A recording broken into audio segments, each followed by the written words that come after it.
بسم اللہ الرحمن الرحیم۔ السلام علیکم محترم ناظرین۔ 11 ہجری ماہ صفر کے آخر میں حضور صلی اللہ علیہ وآلہ وسلم ایک رات ایک جنازہ میں شرکت کر کے جنت البقیع سے واپس آئے تو سر درد کی تکلیف سے دوچار ہوئے۔ یہیں سے آپ صلی اللہ علیہ وسلم کے مرض الوفات کا سلسلہ شروع ہوا۔ پھر رفتہ رفتہ یہ مرض شدت پکڑتا گیا۔ 8 ربیع الاول کو ہفتے کے دن منبر پر چڑھ کر خطبہ دیا، جس میں بے شمار دینی امور کے بارے میں صحابہ کرام رضوان اللہ اجمعین کو آگاہ کیا۔ 9 ربیع الاول شب جمعہ کو بیماری بہت ہی زیادہ بڑھ گئی۔ 2-3 بار بے ہوش بھی ہو گئے، جس کی وجہ سے مسجد میں تشریف نہ لے جا سکے۔ حضرت فاطمہ الزہرا رضی اللہ تعالیٰ عنہا دستک دینے والے کو فرماتی ہیں کہ میرے بابا کی طبیعت ٹھیک نہیں ہے، تم ابھی نہیں مل سکتے۔ حضور صلی اللہ علیہ وسلم اپنی لخت جگر سے فرماتے ہیں، بیٹی پردہ کر لو، یہ دستک دینے والا ملک الموت ہے، جس نے آج تک کسی کے دروازے پر کھڑے ہو کر اجازت نہیں مانگی۔ نبی آخر الزمان صلی اللہ علیہ وآلہ وسلم وصال فرماتے ہوئے بھی یہی فرما رہے ہوتے ہیں، ربی حبلی امتی۔ عائشہ صدیقہ رضی اللہ تعالیٰ عنہا سے مروی ہے کہ جب آپ صلی اللہ علیہ وآلہ وسلم پر مرض الموت طاری تھی تو آپ صلی اللہ علیہ وسلم کی کیفیت ایسی تھی کہ آپ صلی اللہ علیہ وسلم اپنی چادر کو بار بار اپنے چہرہ مبارک پر ڈالتے تھے۔ جب زیادہ مرض کی کیفیت طاری ہوتی تو چہرہ مبارک پر چادر لے لیتے تھے۔ جب کچھ بہتری محسوس کرتے تو اپنے چہرہ مبارک سے چادر کو ہٹا لیتے تھے۔ مرض کے ایام میں ایک روز حضرت عائشہ رضی اللہ تعالیٰ عنہا کے گھر میں، جو آپ صلی اللہ علیہ وسلم کے لیے آخری آرام گاہ بنی، حضور اکرم صلی اللہ علیہ وسلم صحابہ کرام کو وصیت فرما رہے۔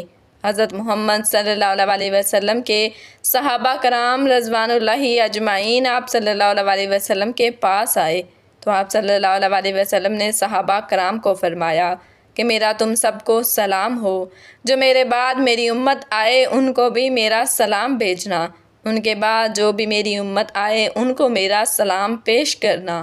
حضور اقدس صلی اللہ علیہ وآلہ وسلم کی نماز جنازہ عام دستور کے مطابق جماعت کے ساتھ نہیں ہوئی اور نہ کسی نے امامت کے ساتھ نماز جنازہ پڑھائی۔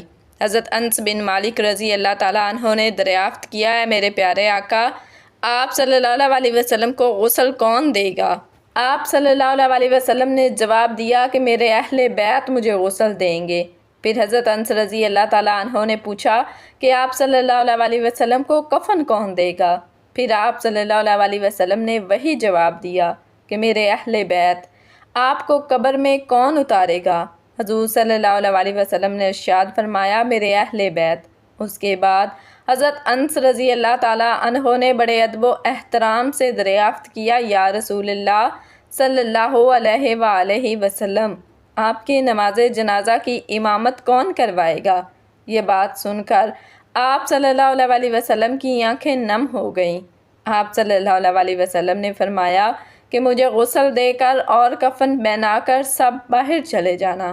سب سے پہلے اللہ تعالیٰ مجھ پر اپنی رحمتیں نازل فرمائے گا۔ اس کے بعد حضرت جبریل علیہ السلام اور حضرت میکائیل علیہ السلام میرے لیے اللہ تعالیٰ سے دعا کریں گے۔ اس کے بعد سارے فرشتے آ کر میرے لیے دعا کریں گے۔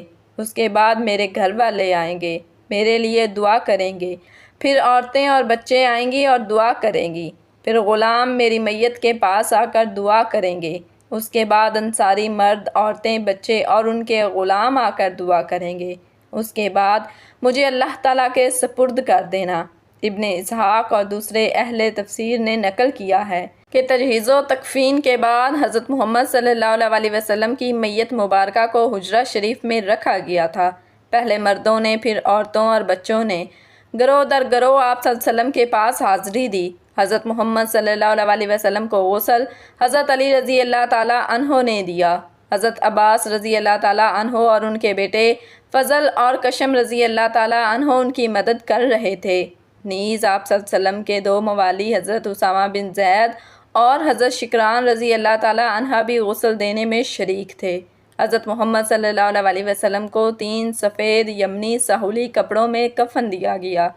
نبی کریم صلی اللہ علیہ وسلم کے پردہ کرنے کے دن آپ صلی اللہ علیہ وسلم کی چارپائی مبارک کے ساتھ لوگ قطار بنا کر کھڑے تھے۔ ہر کوئی انفرادی طور پر آپ صلی اللہ علیہ وسلم کے لیے دعا کرتا، لہٰذا بدھ کے دن آپ صلی اللہ علیہ وسلم کو اللہ تعالیٰ کے سپرد کیا۔ آپ صلی اللہ علیہ وسلم کو حضرت ابن عباس اور حضرت علی رضی اللہ تعالیٰ عنہ اور آپ صلی اللہ علیہ وآلہ وسلم کے غلام شکران رضی اللہ تعالیٰ عنہ نے قبر میں اتارا، تو جب یہ قبر سے باہر نکلے تو حضرت مغیرہ بن شعبہ رضی اللہ تعالیٰ عنہ قبر پر کھڑے تھے۔ انہوں نے اپنی انگوٹھی اتار کر قبر میں پھینک کر حضرت علی رضی اللہ تعالیٰ عنہ سے کہنے لگے کہ میری انگوٹھی گر گئی ہے، کیا میں وہ نکال لوں؟ حضرت علی رضی اللہ تعالیٰ عنہ نے فرمایا جی نکال لیں، تو وہ قبر میں اترے۔ حضور صلی اللہ علیہ وسلم کے جسم اقدس سے لیٹ گئے اور آپ صلی اللہ علیہ وسلم کے بوسے لینے لگے اور دھاڑیں مار مار کر رونے لگے۔ وہ انگوٹھی بہانہ بنایا تھا، اصل بات تو یہ تھی کہ آپ صلی اللہ علیہ وسلم کے جسم اقدس سے لپٹنا چاہتے تھے، تو لوگوں نے اوپر سے کہا کہ باہر آ جاؤ۔ آخری انسان جس کا جسم آپ صلی اللہ علیہ وسلم سے لگا وہ مغیرہ بن شعبہ رضی اللہ تعالیٰ عنہ تھے۔ پھر آپ صلی اللہ علیہ وسلم کی قبر مبارک کو مٹی سے بند کر دیا گیا۔ جب یہ مسئلہ کھڑا ہوا کہ حضور اقدس صلی اللہ علیہ وسلم کی قبر کہاں بنائی جائے، تو اس موقع پر شیر خدا حضرت علی رضی اللہ تعالیٰ عنہ سے منسوب ہے کہ آپ نے فرمایا جہاں نبی کی وفات ہوتی ہے وہاں ہی ان کی تدفین کی جاتی ہے۔